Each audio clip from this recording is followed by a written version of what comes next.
In just 6 days, we shall go to the polls to elect our new president.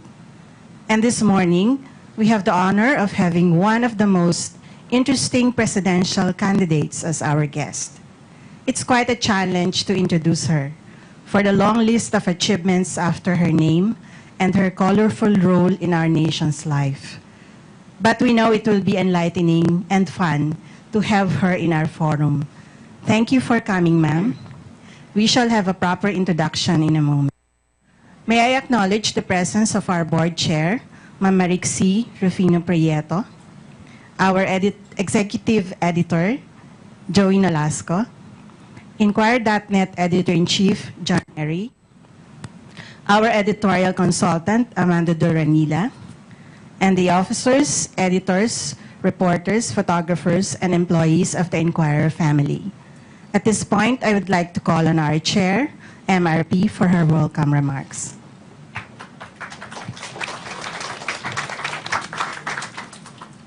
Good morning, everyone. I would like to thank Senator Miriam, Defensor Santiago, for accepting our invitation.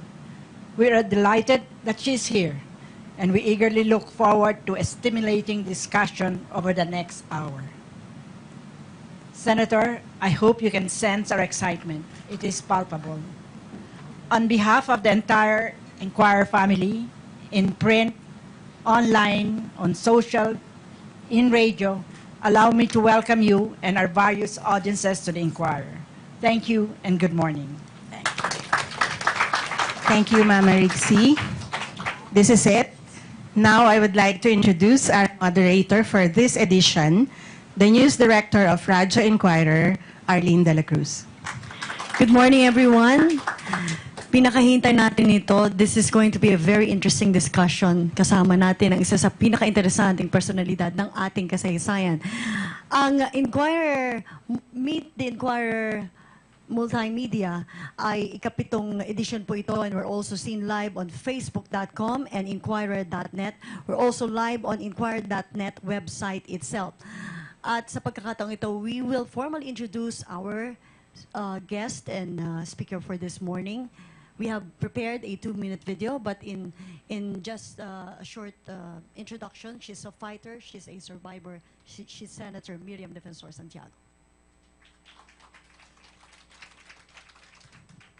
She is one of the few who had served in the 3 branches of the government over the past 30 years.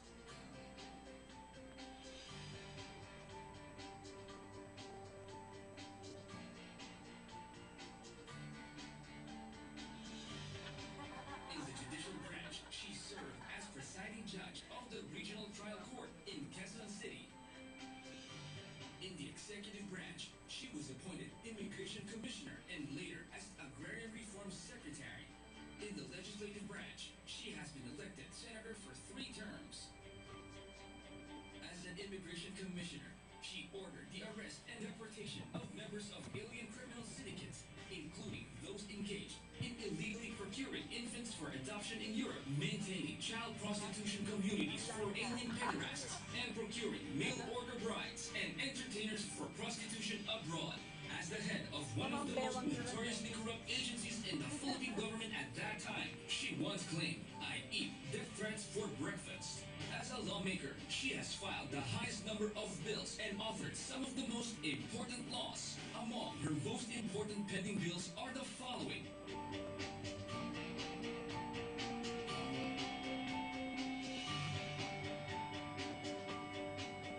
During the 16th Congress, she chaired the Senate Committee on Constitutional Amendments and Revisions of Codes and Foreign Relations and placed under scrutiny the Enhanced Defense Cooperation Agreement and the Bangsamoro Basic Law. In December 2011, she was the first Filipino and Asian from a developing state to be elected judge of the International Criminal Court for a 9-year term. In June 2014, however, she waived the privilege after she had been diagnosed with stage 4 lung cancer. But she said she already had cancer, prompting her to join the 2016 presidential race under People's Reform Party. She previously ran for president twice, in 1992, in which she placed second, and in 1988, in which she finished 7th out of 10 candidates.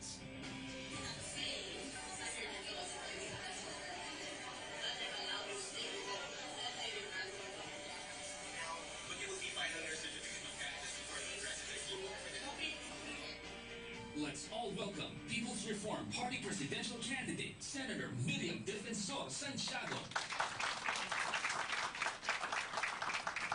Simulan na natin ang pagtatanong, pero bago yan, we're officially using hashtag #MeetInquirer and hashtag VotePH2016. On Twitter, we are at Inquirer.net, and we're also live on Viber, Line, Kakao, and WeChat, and FireChat. The first question, magmumula po sa ating Philippine Daily Inquirer Executive opening statement muna tayo. Masyado kong atat, masyadong nagmamadali. Of course, opening statement muna, Senator Miriam Defensor I'm Santiago. very happy to be here. I'm almost as excited as you are. I've never been to the Inquirer office, and although the Inquirer has bite in journalism, I'm not at all afraid that you're going to bite my head off. So, afraid of. so I'm ready to be cross-examined. And let the cross-examination begin. The first question coming from the executive editor of the Philippine Daily Inquirer, Mr. Joey Nolasco.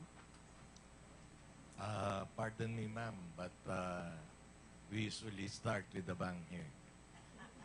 In convents across the country, nuns are praying that the electorate be given the gift of discernment so they may make a wise choice on May 9. And the prayers come as Davao Mayor Rodrigo Duterte is surging in various surveys. Ma'am, do you think the nuns and other people have reason to be worried about a Duterte presidency? More things are- Considering his pronouncements on setting up a revolutionary government, should Congress not cooperate with this program of government, and his promise to eradicate criminality in 6 months? Please. More things are wrought in this world than any man dreams of. The power of prayer is going to be proved by this collective prayer of the nuns. They are going to tap into another source of energy. We're always looking for alternative sources of energy. Here is the energy, divine energy. If we can do this, then maybe I have a chance in the elections. But as it is, I'm afraid I'm going to be cheated, bribed. So, what is the result of the candidacy of Mr. Duterte on the campaign? Some of the statements have been ill-reasoned. I think he would try to clarify that in subsequent pronouncements. But some of the statements make us doubt his allegiance to the rule of law. He's a lawyer himself. And with respect to the bank accounts, I will say only, why are there so many bank accounts? What did he use them for? He didn't use them for houses, because every time I visit him in Davao, his houses are always very humble. So there are many unanswered questions with the Duterte candidacy, and the nuns have good reason to fall on their knees. Follow-up questions, Sir Joey? None. Okay. Second question from the editor-in-chief of Inquirer.net, Mr. John Neri. Senator, good morning. So I just wanted to clarify, my first quick question is, should the nuns be praying against a Duterte presidency? I don't think they will do that. They never do. They never choose sides. They only pray for discernment, the power from spiritual sources to distinguish between right and wrong. Thank you. Ma'am, you're also you're quite close actually to City Mayor Duterte. I think you were a sponsor at his silver wedding anniversary. He was one of the principal sponsors. He was one of the principal sponsors.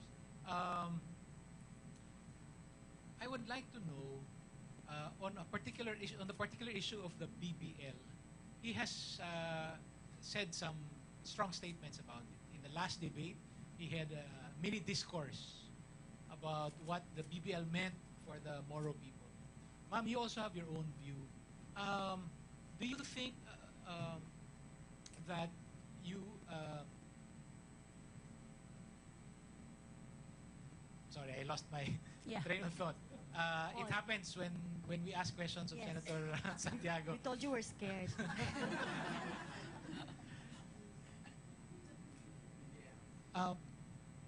On your views on the BBL, Yeah. ma'am. How do we solve the Moro problem in Mindanao? That's right. First of all, we have to have a legitimate process for solving who is the true representative of the Bangsamoro. There are so many alphabet soup organizations, we don't know how to deal with them. And if we deal with one, all the rest take to the hills and engage in more rebellion. But my view is this. The Bangsamoro Basic Law is well-intentioned.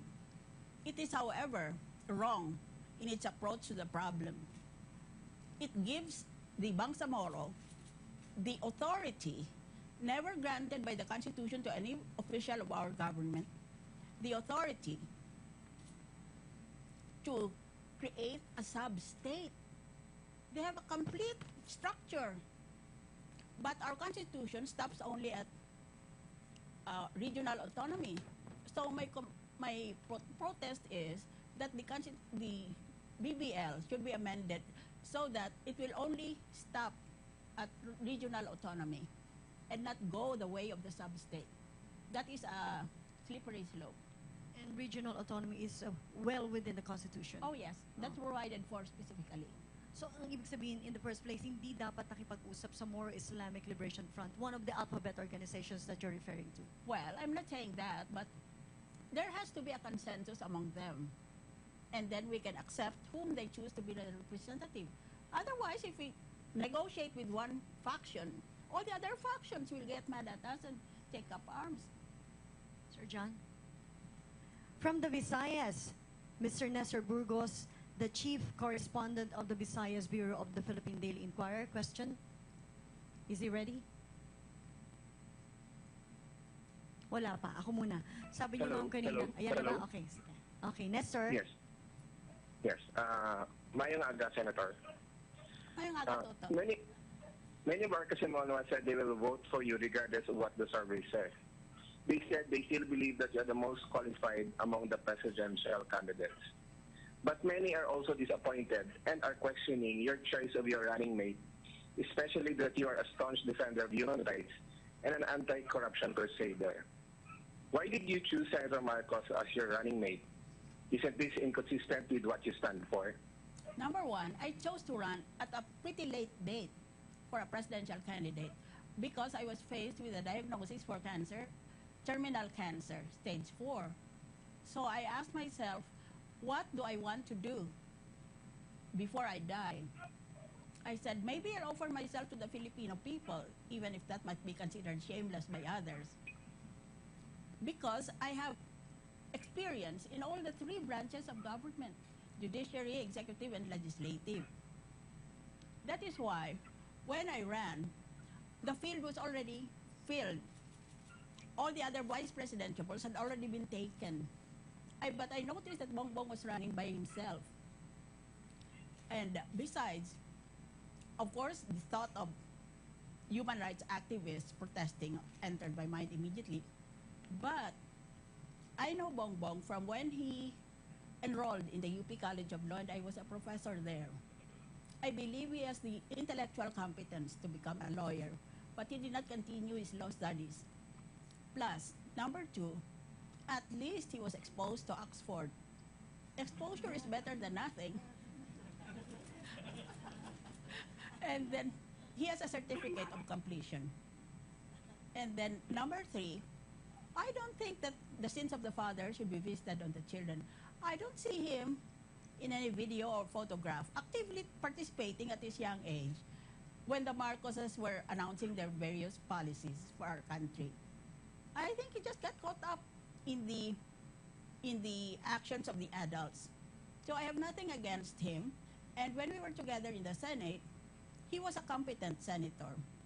He tore apart the bill and asked relevant questions. So I think that he is ripe to become vice president. Nestor, any follow-up? Thank you. Thank you very much, ma'am. That was Nestor Burgos from the Visayas Bureau, Chief of Correspondent. Si Donna ng Bandera, may tanong ka ba? Microphone. Sa microphone, please. Good morning, Good morning, Senator. I'm Donna Policor from Inquirer Bandera. Donna. Yes. Ma'am, kung sakaling hindi kayo tumakbo, sino kaya dun sa apat yung nakikita niyong most qualified? Wala. Ang bilis! Ang bilis na sagot! Pinag-aralan ko na yung mga iyon eh. And ma'am, bukod sa inyo, sino yung nakikita ninyo na dapat na tumakbo or manalo this coming election? Wala nga. Bukod dun sa apat, kung sakali man may pagpipilian Na hindi tumatakbo. na hindi tumatakbo. Oh, mga tao na kamukha, for example, by Father Joaquin Bernas, because he's a constitutionalist, or Father Horacio de la Costa, they are my icons, or even Dr. Esperanza Cabral, who is still with us. She also has cancer. She has stopped her medical practice, but she continues to attend to patients who cannot afford to pay her. There are many instances of people who should be given the opportunity to reign over the administration. They know their ABCs, and they are highly competent in their fields. However, they're not given the same propaganda that are given to the presidential candidates who get the propaganda simply because they buy journalists. Ow! Oh! Ouch! Thank you, madam. Biglang nag-ouch eh. From the Date Desk editor, Mr. TJ Burgono. Question, please, TJ.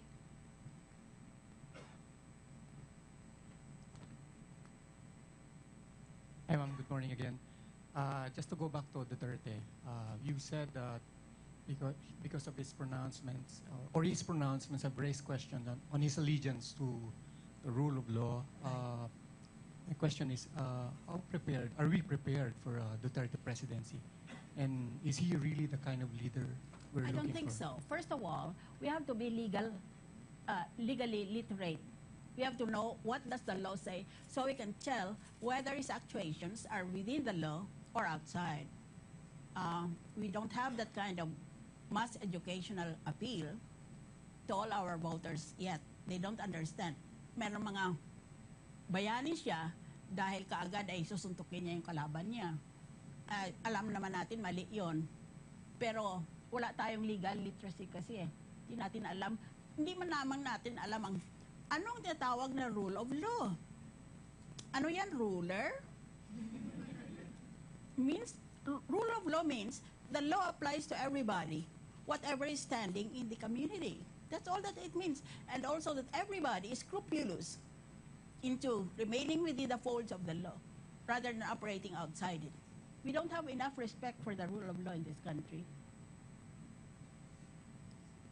Chito de la Vega from Inquirer Libre and Central Desk has a question. Chito.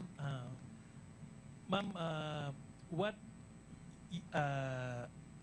your inyong kalagayan po ninyo ngayon with your sickness and cancer? And what lessons have you learned na pwede nyo ibigay sa mga tao about your sickness and how to deal with it? And what did you learn from cancer? Yes. I'm now under remission, which means that the cancer cells, which are normally repugnant because they eat everybody around them. Some people are like cancer cells. But Names?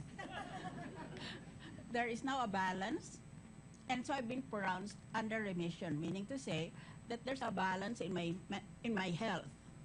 There's a balance between my healthy body and the cancerous cells. They cannot move, and neither can we. It's sort of a stalemate, actually. Ngayon, nakita ko when I had cancer na magiging mahal dahil ginamit sa akin ang pinaka-latest that week the cancer revolution takes place every week. You have to go and search for the newest medication. I noticed that hindi ko matuloy ang aking paggagaling kung ganyan kamahal ang cancer treatment. They're very effective. Wala nang namamatay sa cancer. But they're very expensive. It's like it's like $500,000 for every 3 weeks. So I said, kaya ko yun sa umpisa. Pero sa bandang huli, mawawalan ako ng pera, mamamatay pa rin ako. So I said, take me now. And then, God intervened. An American doctor in America, also the president of their cancer society, specializing in lung cancer, heard of my plight. And he said, if you wish, I will go and examine you in the Philippines, but I will have to deliver a few medical lectures. And sure enough, he came. He went over all my scans and records, and then he examined me physically, and then he prescribed a certain solution for my chemotherapy. And he said, after that, it will work for a time, but after that, you will have to switch to another. Ganon palang cancer dahil ang gamot, hindi naman permanente. Kailangan pala palit-palit. Ngayon, nang nangyari yon, isang kaibigan ko, sabi niya, Miriam, ayaw mo na raw mag-inom ng mga gamot mo. Ayaw ko na kasi pareho lang naman yun eh. Mamatay ako ngayon, mamatay ako bukas. And she said, I have heard of a global clinical trial where new medications are being tested around the world. You can be part of that. If you're a part of the trial, all your expenses will be paid. So I said, okay, please nominate me. And immediately fell on my knees and thanked God there was a way out of my predicament. And sure enough, this new medication that has no name, it is not yet being marketed. This new medication worked very well for me. Yesterday I was at Makati Med, and all my doctors were grinning like it was Easter Sunday because they said I was coming up to their expectations, but I think they were just proud of the fact that I'm still walking and talking. I'm still alive. Campaigning. Yes. So that's my lesson from cancer. That first of all, you've got to decide what you want to do with your illness. And number two, you go and get it. You go and get it. Another question. Meron pa? That medication is available in the Philippines. Well, only to me. Only to you. Ah, so you're the only one It's undergoing. uncoded. Uncoded. It has a code. It has no name. Oh. I get 2 packets every month. And if it's going to be available, it's going to cost then. Yeah. Mahal din. You have to pay an arm and a leg. Maybe you'll sell your spouse. Or Kawawa naman si Mang Jun. Meron pa ba magtatanong? Yes. A question from the social media. It's a question from Sunny Sons on Kakao Talk. I heard Miriam will be reforming taxes. How exactly is she planning to do it? Because I haven't heard how she will do it. reforming what? Reforming taxes. Oh, taxes, yes. I would like both personal income tax and corporate income tax to be lowered to 25% because the present 30 and 32% are not working. That is my tax reform. Our tax system has been in place for 20 years. It's very old and creaky. We've got to change it. Or question? Yes. Yes, please.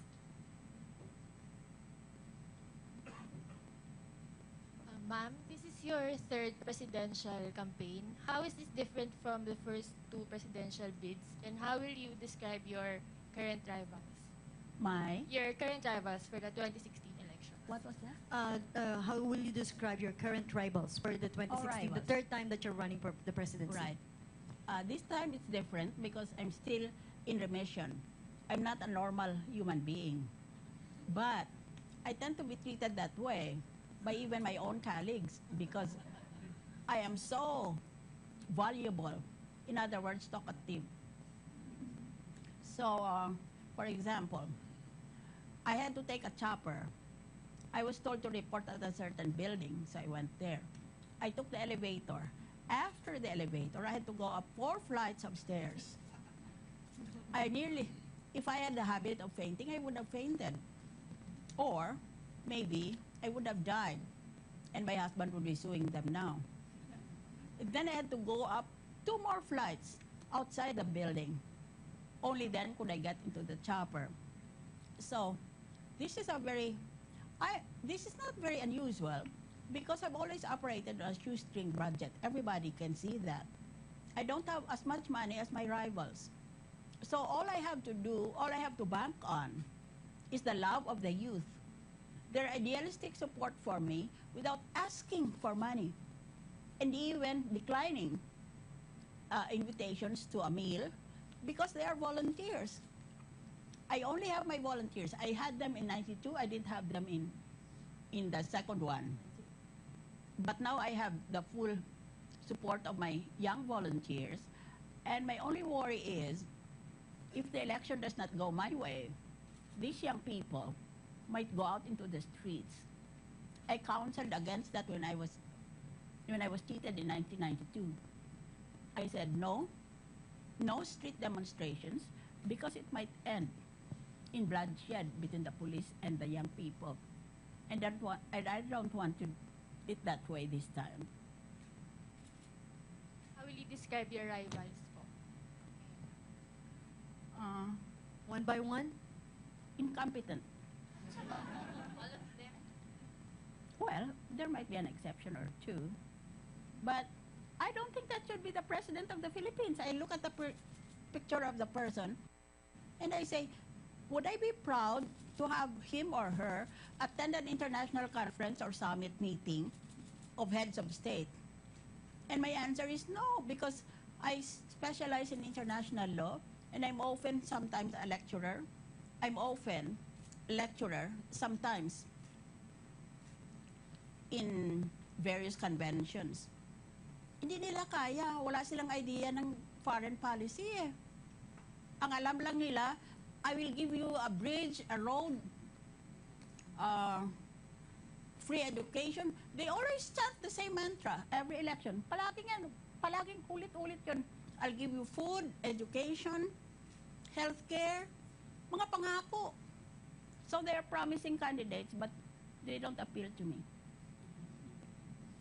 Incompetent, no appeal. And next question from Mike Ubak from Inquirer Day Desk.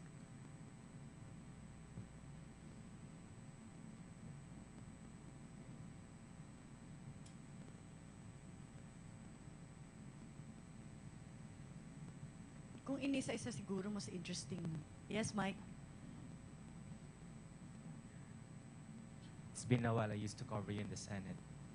Yeah. Good morning. Well, ma'am. look, I have reformed, okay? Let's not talk about the past. Ma'am, my question would be, could you compare the previous elections, whether you've been part of it or not, national elections, to the one we have right now in terms of maybe voter education, social media, and youth participation? Social media and youth participation are two main factors that distinguish this election from all the rest. Social media is now showing its power. Nobody knows how to handle it. Even I don't know, because if I did, I would manipulate it to my advantage. And youth power, I didn't realize that I had so many youth supporters who literally wanted to put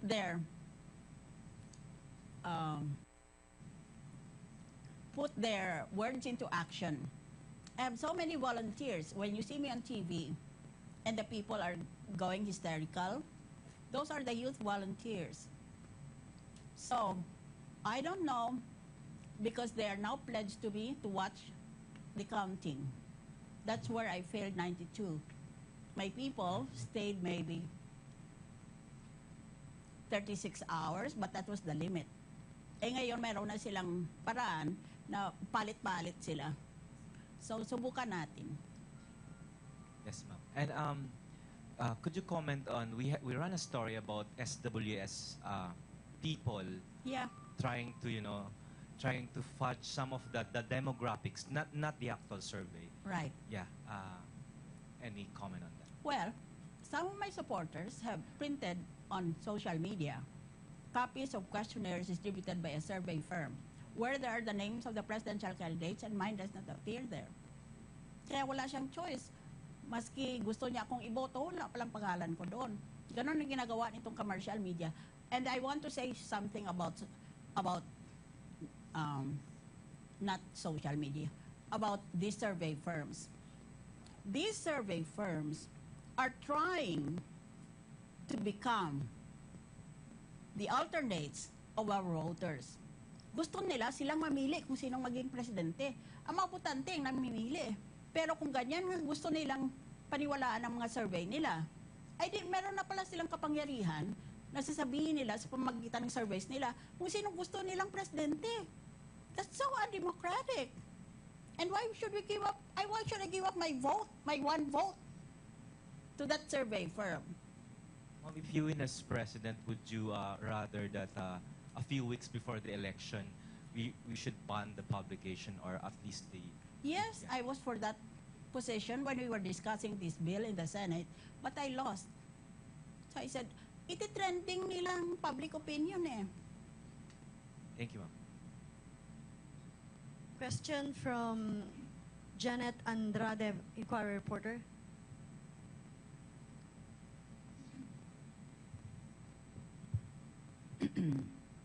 Hi, ma'am. Good morning.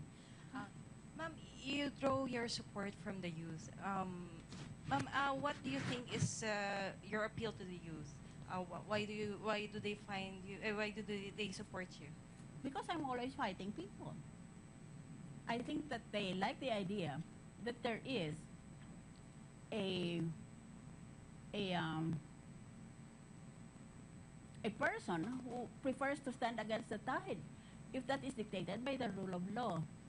I think it's because my actuations in the past few years in the Senate, plus because I'm very articulate in voicing the sentiments of young people, like sentiment of young people. Tama na yung mga pangako na yun. Anong nagawa niya noon sa naglipas para makita natin kung anong magagawa niya sa kinabukasan.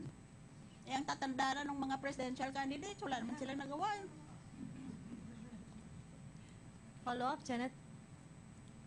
Any more question? Yes, Donna Policarken. May pahabol from Bandera. Ay, Sir Joey ulit. Ma'am, how would you deal with China? Considering that there are reports they now plan to build an outpost on Scarborough Shoal. And we're about to win our case in the UN court. Yung China na yan, mahilig talaga yan sa intriga.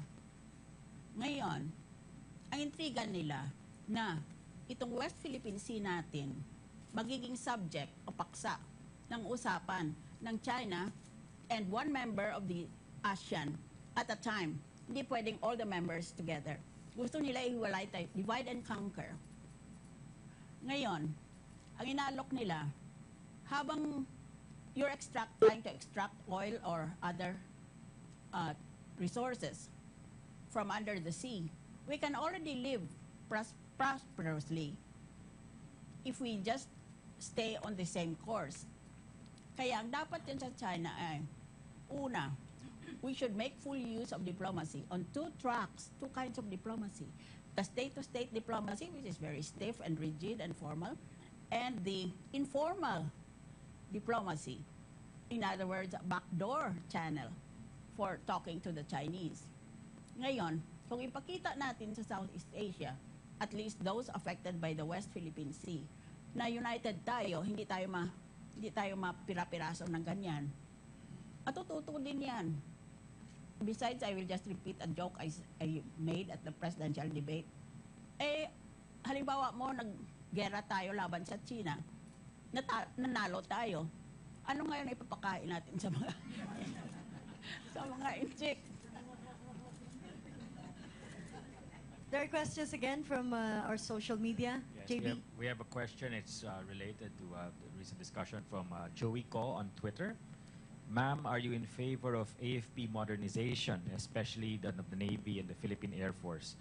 Are you willing to continue the current project of the AFP?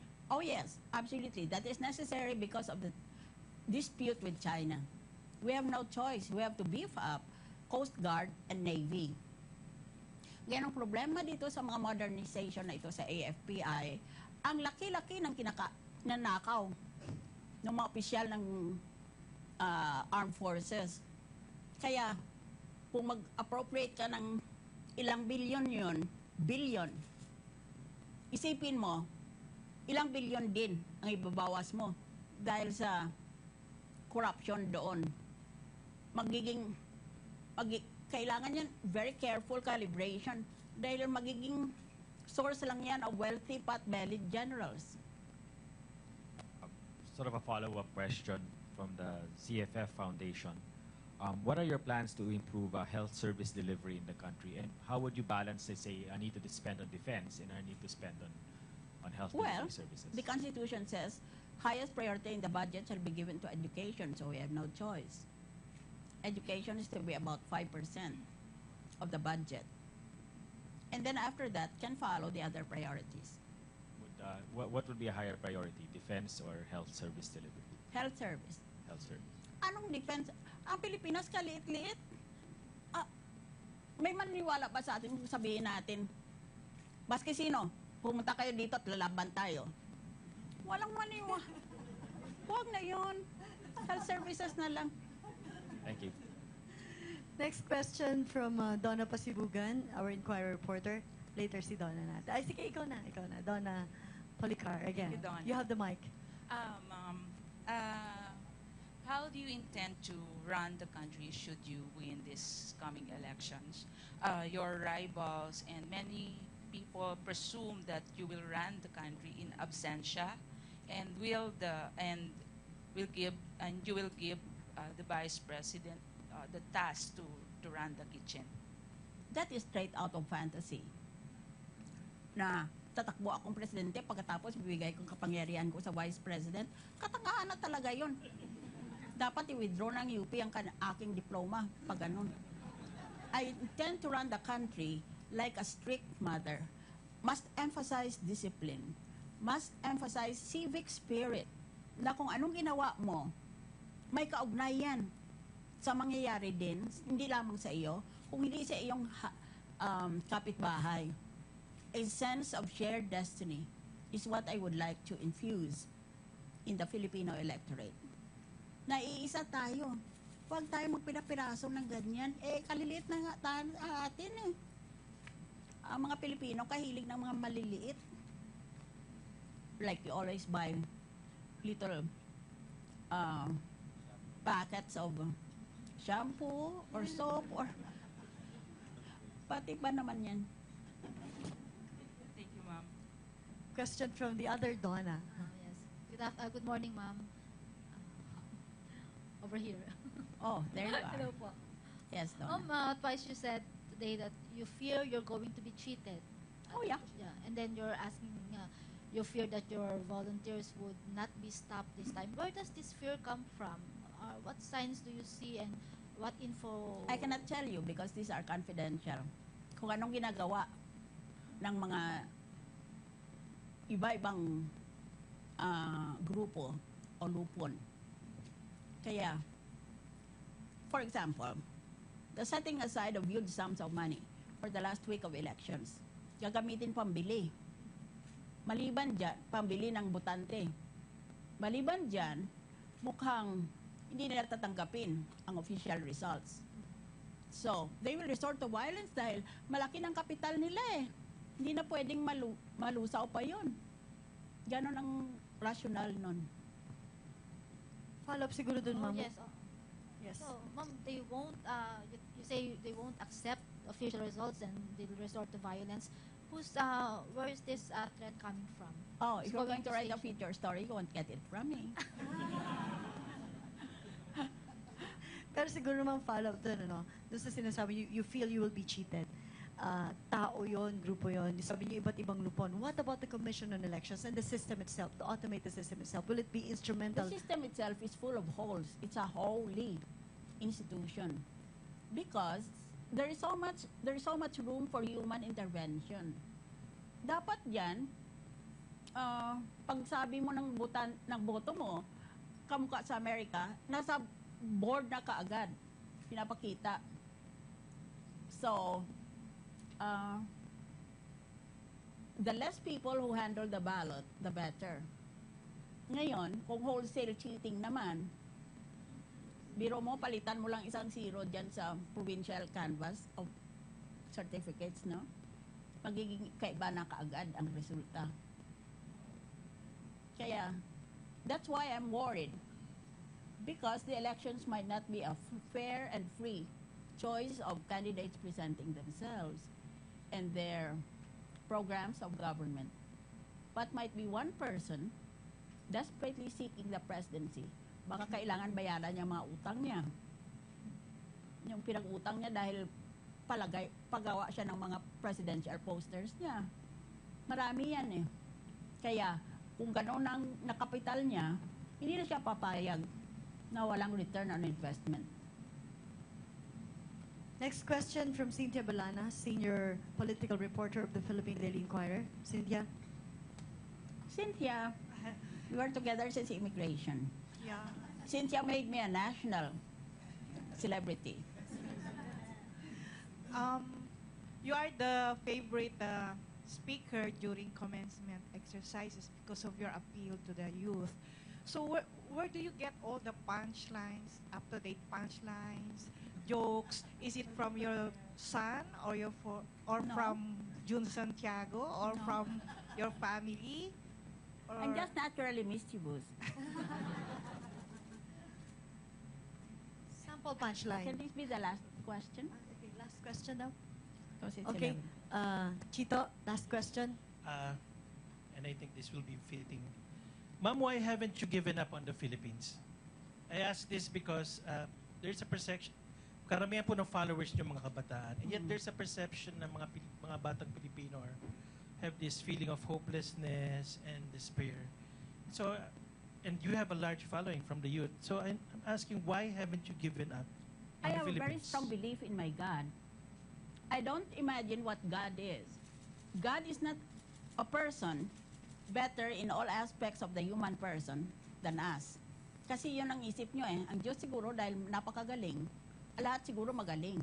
Pinakautak yan, at pinakamabait, at ganon. I have no clue what God is. But something, maybe my conscience or my heart, tells me that there must be good over evil in this universe. I cannot accept that the universe is evil. Therefore, in my own little corner, I will try very hard to give good government. From Juliet Habaliana, one last question, real last Hi, question. ma'am. Since you said the survey firms are, like kingmakers in this Right. election. That's what they aspire to be. Yes. And since you are not really high up there, what would your message to the voters in 6 days? Why should they take a second look and vote for you? Oh, well, you have to decide on the basis of the usual test that we apply to all job seekers, for example. First of all, there has to be integrity, then there has to be competence, and there has to be efficiency. Integrity. Walang duda na nagnanakaw siya ng pera kamukha ng iba. Ang limpak-limpak pa, hindi ka panipaniwala. Pangalawa, competence. Meron na ba siyang karanasan dyan? Number 3, efficiency. Kinilala ba yung mga nagawa niya noon? Hindi lang sa say-so niya. So, if we apply that threefold test, I think we'll be safe. Ma'am, at this point, meron tayong, maikli lang ma'am ito. Ma'am, okay ka pa ma'am? Yeah. Okay. Meron tayo ma'am yung hashtag pick-up line game natin dito. I don't understand it exactly. Meron po, ito ipapaliwanag po sa atin ng ating resident game master po, si Mr. Chito de la Vega. This is going to be fun, ma'am. Ma'am, we will show here number of hashtags. Yan, nasa gitna po. Pag My na-set up ito. eyeglasses. And then, I will be saying 10 or kahit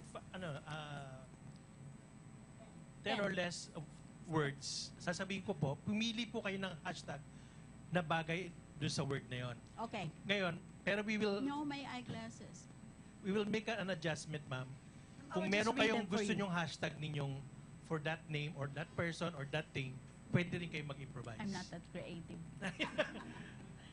Ma'am, talaga. Ito. So, for ito na malapit lang. Ipa-flash lang natin yung hashtags for...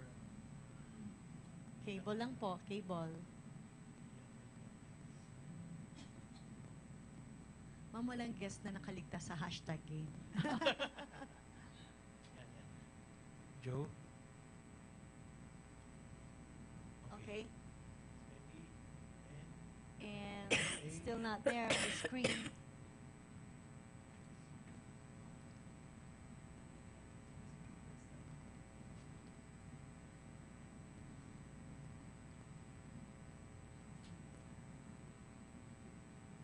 Example siguro. Example, sabihin para magkaroon ng idea For si ma'am. example, pag sinabi kong billions of pesos, anong hashtag nyo ron? Hashtag millions of pesos. Yes, billions of pesos. Hashtag, Ito na yung... malapit na ba? Pinubuo na. Ayan. Ayan na ma'am. Ito na siya. Nakikita. Medyo maliit na, ma'am. Nakikita po. Yan. Okay, yan. Yan yung mga sample ng mga Okay. sagot. Pipili kayo dyan, ma'am. Now, I will... Yes, yan, ma'am. Walang forever, tamang panahon, better luck next time, push pa more, aminin, tell the truth, sayang naman, mula sa puso, talaga lang, hashtag happiness, hashtag napasmile ako, hashtag sakit sa headache, hashtag wag ka mayabang, hashtag overambitious, huwag nyo napansin, hindi, nagkamali ako mag-type, hashtag di ako takot dyan, and hashtag life is beautiful. Pero kung gusto nyo magdagdag, okay lang, ma'am. The first word na ma-match ninyo is VP Jojo Binay. Jojo Binay. Yes, ma'am. Walang forever.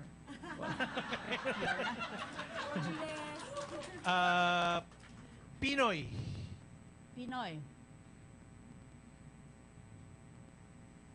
Sakit sa headache. Wow. Rodi Duterte. Duterte. Aminin. Grace Po. Grace po. Overambitious. Ito, University of the Philippines. Life is beautiful. Ito may sinuggest po sa akin to ng daughters and baby girls. Daughters and baby girls. Yes, ma'am. Better luck next time. Papaliwan. Tingnan ma'am yan. Papaliwanag yun. Sana Fidel V. Ramos. Huwag kang mayabang. Death threats. Death threats. Push pa more. And last natin, ma'am, Filipino people. Filipino people whom I love. Happiness. Yeah. Happiness is with Filipinos. Thank you, ma'am. Thank you. Thank you. Thank you very much. Ma'am, hindi na kami hingi ng closing remarks from you. Okay na yon? Yeah. Wala na pong closing remarks. This has been the 7th edition of the Meet Inquirer Multimedia Forum. I'm Marlene de la Cruz. Thank you very much, ma'am.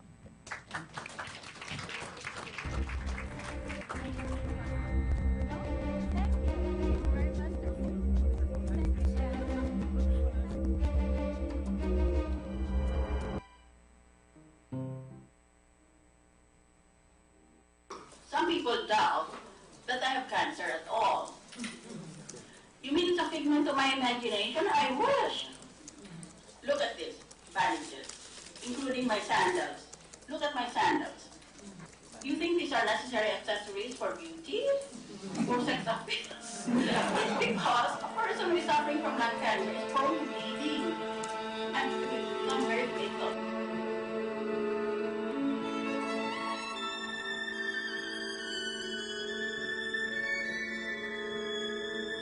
pag sinabi mong resting your case, tapos ka na. That's an oxymoron. To say that you're resting and yet you'll come alive at a certain point at your pleasure.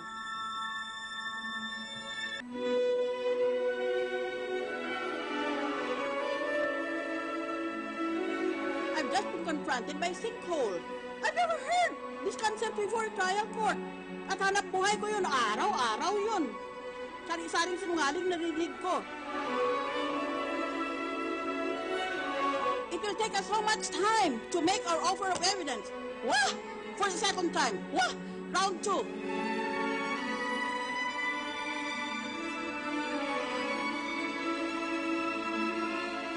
No matter how devilish his power, and no matter how fabulous his ill-gotten wealth, I refuse to be coerced. Plain reading. Justice should be done from the heavens fall. I am fortified by my faith. According to the poet, mine eyes have seen the glory of the coming of the Lord. He's trampling out the vintage where the grapes of wrath are stored. He has loosed the faithful lightning of his terrible swift sword. His truth is mighty mine. Thank you.